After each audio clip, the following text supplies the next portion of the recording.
Hi, I'm Michelle, Director of Educational Content and Programs at Shape America. And if you want to learn more about health and physical education, you are going to love Toy Talk Tuesdays. And I'm not talking about these kinds of toys. I'm talking about Teachers of the Year. Shape America Teachers of the Year represent the best adapted physical education, dance, health, and physical education teachers in the United States, and you get to hear directly from them. So make sure that you subscribe so you don't miss an episode, and be sure to comment below with the tips and resources you want to hear about most. If you're interested in learning about how to become a Shape America Teacher of the Year, just make sure to click the link right here below. Thanks so much for watching.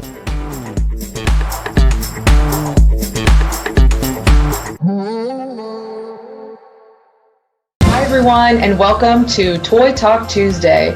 My name is Michelle Carter, Director of Educational Content and Programs at Shape America, and I am so happy to serve as today's host. Today's segment will focus on adapted physical education and school re-entry, and we will be sharing activities, tips, tricks, advice that you can implement immediately in your classroom.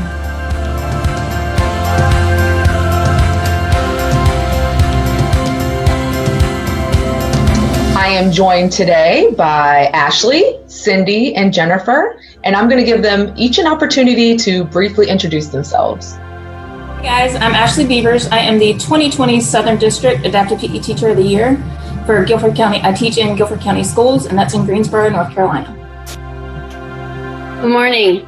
I'm Cindy Chase, and I am the 2020 National Adapted Physical Education Teacher of the Year, and I teach in Pleasanton, California, and at Vintage Hills Elementary, and I teach K through 12.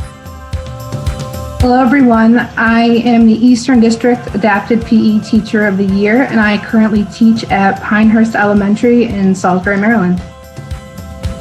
As members of the Shape America Teacher of the Year community, you all have a unique platform to share your expertise, your talents, and leadership with health and physical education teachers across the country. And we're so proud of your accomplishment, and we appreciate you participating today. I know what you all have to share will be so valuable.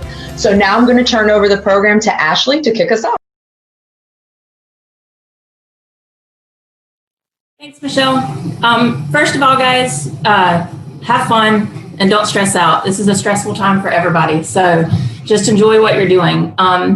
Some of the things that I'm doing and have done in the spring and then kicking off again this fall, starting off with a student survey, just an informational survey to get some useful information from parents and caregivers just to help plan for individual needs.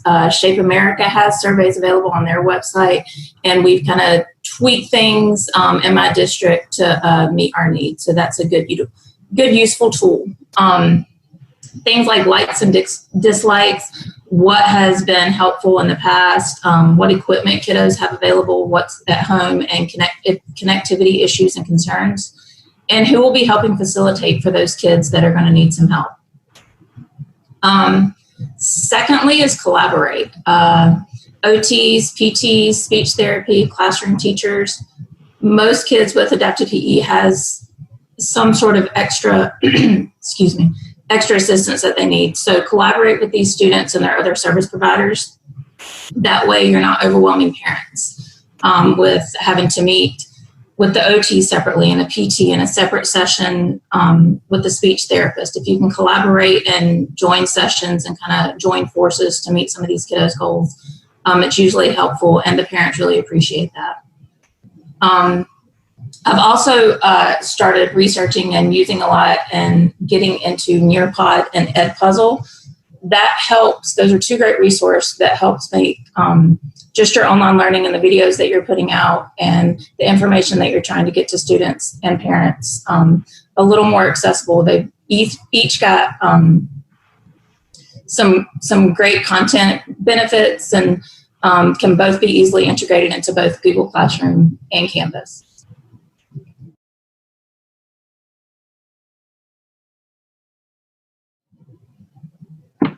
Hey everyone, I agree with Ashley and stuff. Have fun with it, be relaxed. I'd say making connections before content is super important in the time that we're at right now, with so many of us starting at that distant learning, versus live in classroom.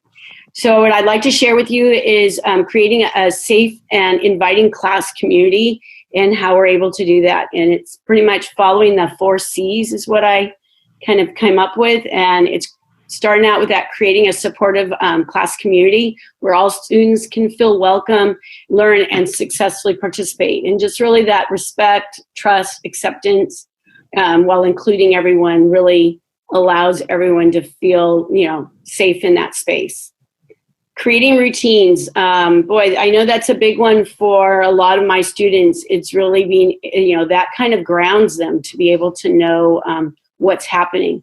So from that warm-up routine to creating that agenda and the structure of the lesson is really key and important.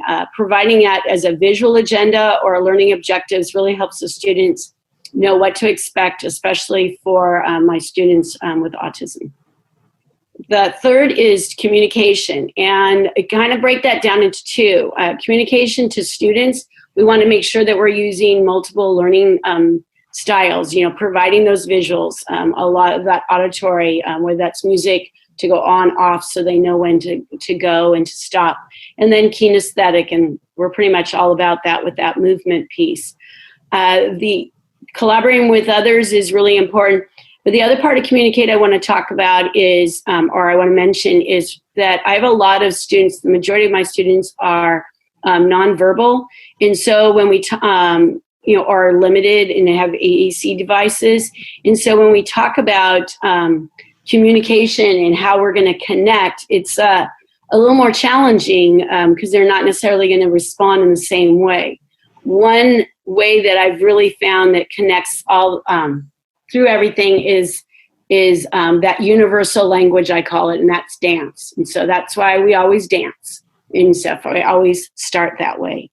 And then our 4th is connections, and that's really finding a way to make a connection with each one of your students, and really putting that out there, that making sure that each one is, knows that you're with them and it's connected. And I have one of my favorite quotes from Maya Angelou of, I've learned that people will forget what you said, people forget what you did, but people will never forget how you made them feel.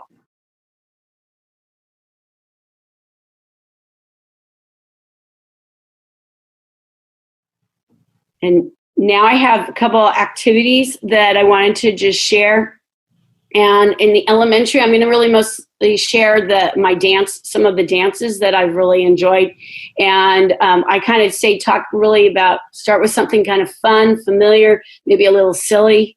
And one of my favorites is the Goldfish song, and kids actually request that. Check it out. I've got all the links there. Following directions is a really important one, and Mark's Pencil's got a few good ones. But I think the one big one in elementary is a freeze dance, whether it's one you created or one that, like I've linked here, because it's a must. It helps practice that stop and go skills that you really want in the classroom, but also for a safety piece. One example, and then sharing in elementary and in high school, I've got the visual agenda and learning objectives, and I like to use that what, why, and how visuals. You can find that at thephysicaleducator.com. At middle school and high school, I have warm-up songs that I also do to kind of stop and break music for freeze dance, cha-cha slide. The Sid Shuffle dance we did, there's a tutorial one that really kind of breaks it down that's really nice.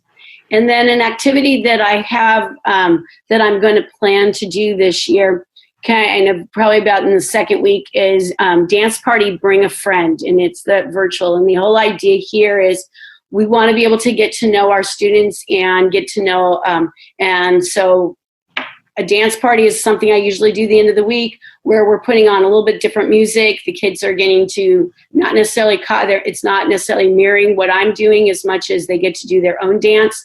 And here you're going to be able to bring a friend, which in your house might be a pet, sibling, parent, to a favorite stuffed animal or Beanie Baby, and we'll have a few songs to play, and we'll allow I'm hoping to have the students kind of tell us a little bit about who they brought. So it's really kind of going to give us a little bit more of that connection with that student, and hopefully add to the fun of the dance party atmosphere.